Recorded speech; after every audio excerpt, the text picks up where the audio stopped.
Coucou les filles, aujourd'hui je vous fais le live un peu plus tôt parce que j'ai des choses à faire après, donc voilà.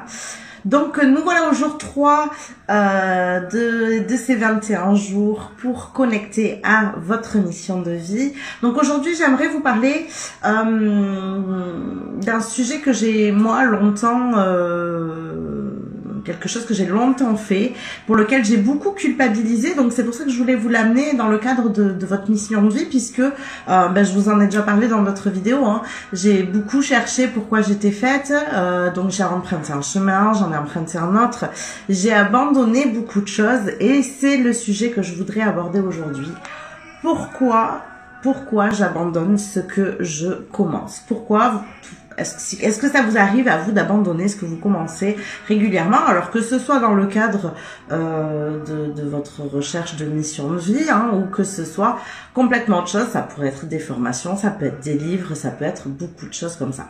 Alors pourquoi est-ce qu'on a tendance à abandonner comme ça les choses assez rapidement? Et en plus, souvent ce que ça crée, parce que c'est pas bien d'abandonner, parce que on a l'impression d'être complètement perdu, d'être indécis aux yeux des autres, donc on a souvent tendance à culpabiliser derrière,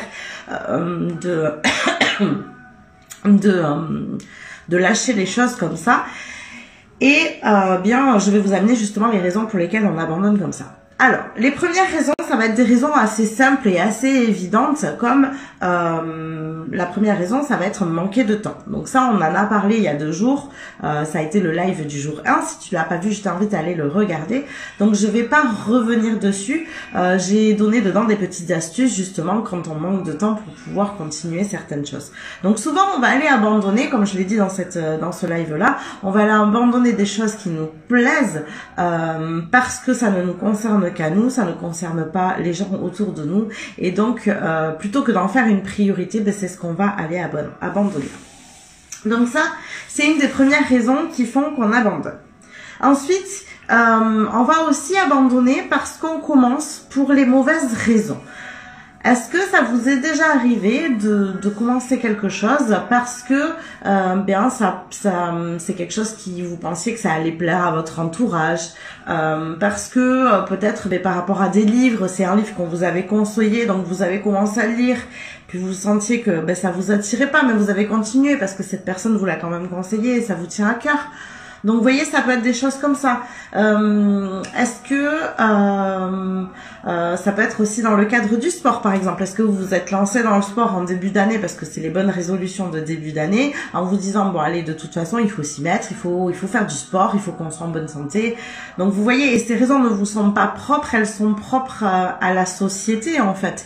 C'est-à-dire qu'on fait des choix parce que c'est le bon choix qui est à faire aux yeux de notre entourage, aux yeux de la société, aux yeux de tout un tas de personnes, mais ce n'est pas un choix que vous avez fait avec le cœur. Et en règle générale, quand on ne fait pas un choix avec le cœur, on a tendance à vite l'abandonner. Alors soit vous avez un mental d'acier et vous y allez au mental, mais dans ces cas-là on se force, j'ai envie de dire, et c'est pas une bonne chose non plus. Soit bien vous allez abandonner et derrière culpabiliser parce que vous vous étiez lancé cette résolution, ou vous aviez décidé de lire ce livre jusqu'au bout pour une fois parce que vous abandonnez toujours vos lectures. Et du coup, vous avez abandonné de la même manière.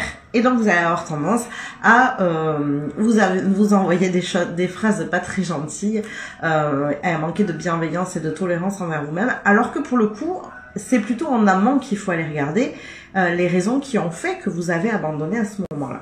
Donc, commencer pour les mauvaises raisons fait partie des choses pour lesquelles on abandonne. Dans le même cadre, et ça va rentrer dans la même chose, on va abandonner les choses parce qu'on manque de passion pour ce qu'on a entrepris. Du coup, ce sont des choix qui sont encore une fois motivés soit par l'extérieur, soit par vous-même, mais elles ont justement été prises avec votre mental, avec votre ego, et du coup, absolument pas avec votre cœur et avec votre âme. Et bien souvent, les choses pour lesquelles on a de la passion, ce sont justement ces choses qu'on choisit avec notre cœur, avec notre âme, c'est-à-dire que rien que d'y penser, ça nous fait vibrer, et c'est ce qui va nous amener justement cette motivation de tenir sur le long terme. Ensuite, on va pouvoir aussi avoir des abandonner pour des raisons de perte de motivation ou d'énergie. Donc ça c'est pareil, on en a parlé hier. Quand on manque d'énergie, quand on a des failles énergétiques, hein, comme je vous ai parlé hier, eh bien ça va être compliqué de rajouter de nouvelles choses dans notre vie. Donc vous pouvez avoir des choses qui vous tiennent à cœur, mais qui du coup sont compliquées à tenir sur le long terme parce que vous manquez de cette énergie. Et c'est pour ça que je vous ai expliqué hier que moi, quand je suis dans mes accompagnements avec mes clientes, je priorise d'abord de recouvrer cette énergie, hein, j'appelle ça des recouvrements d'âme, mais ce sont des recouvrements d'énergie en fait qui ont été paralysés dans un espace-temps, c'est ce que je vous ai expliqué hier, et du coup on va prioriser ça dans les accompagnements. Pourquoi? Parce que avant de mettre en mouvement des choses qui vont demander plus d'énergie, et bien tant qu'à faire, autant aller récupérer l'énergie qui est manquante. C'est pour ça qu'on commence par là dans les accompagnements avec mes clientes.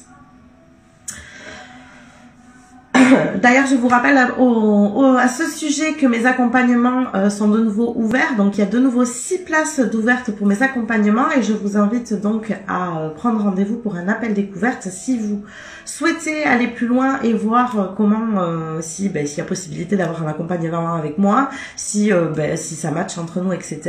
De prendre l'appel découverte qui vous est offert, parce que j'ai déjà des personnes qui se sont positionnées sur ces appels découvertes.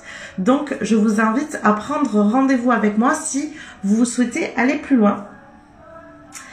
Donc voilà pour la perte de motivation, la perte d'énergie. C'est que souvent la motivation ça va avec l'énergie. En fait on se rend pas compte, la motivation c'est deux choses.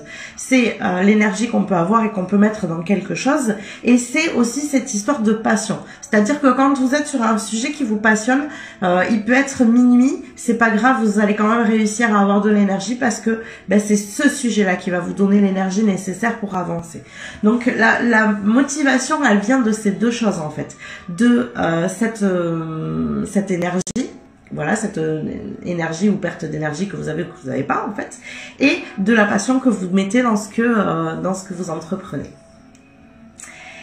Et pour moi, le dernier point et qui est non partie des moindres points de cet abandon qu'on peut avoir des choses, ça va être l'auto-sabotage.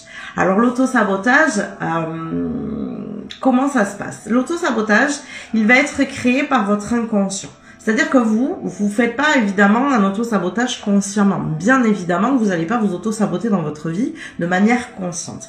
C'est tout à fait inconscient. C'est ce qu'on appelle une limite supérieure, un plafond de verre si vous voulez. C'est-à-dire que votre ego vous protège et vous garde dans un cocon et vous évite d'aller plus loin en termes d'expansion, de recherche de bonheur, voilà tout ça.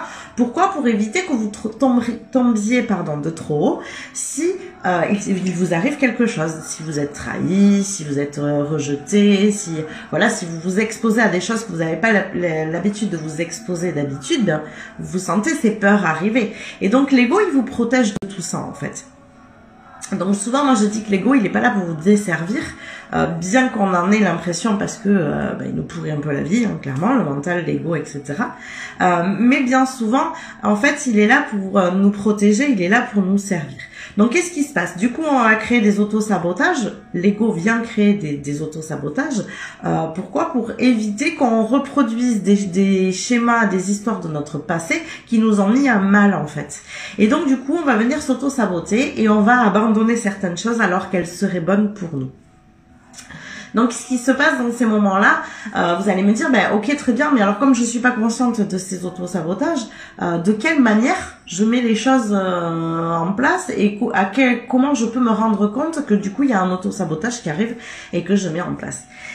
Alors ça c'est pareil, c'est quelque chose qu'on travaille dans mes accompagnements, hein. On vient travailler justement sur les croyances limitantes, on vient travailler sur l'inconscient. Moi je travaille sur ce qu'on appelle les déblocages inconscients. Donc on va aller rechercher dans votre inconscient en fait de quelle manière quel schéma vous mettez en place justement pour vous auto-saboter, pourquoi ça bloque aussi, parce que ces auto-sabotages on les met en place mais pour une raison précise, c'est-à-dire que votre inconscient il vous envoie des éléments de votre passé en vous disant hop attention, c'est des alertes, même si vous les entendez pas consciemment, ce sont des alertes qui viennent vous dire attention, là il se passe quelque chose tu te rappelles, dans le passé, il y a eu cette histoire-là, et donc il va venir nous remettre ça en avant, et du coup, vous allez vous auto-saboter.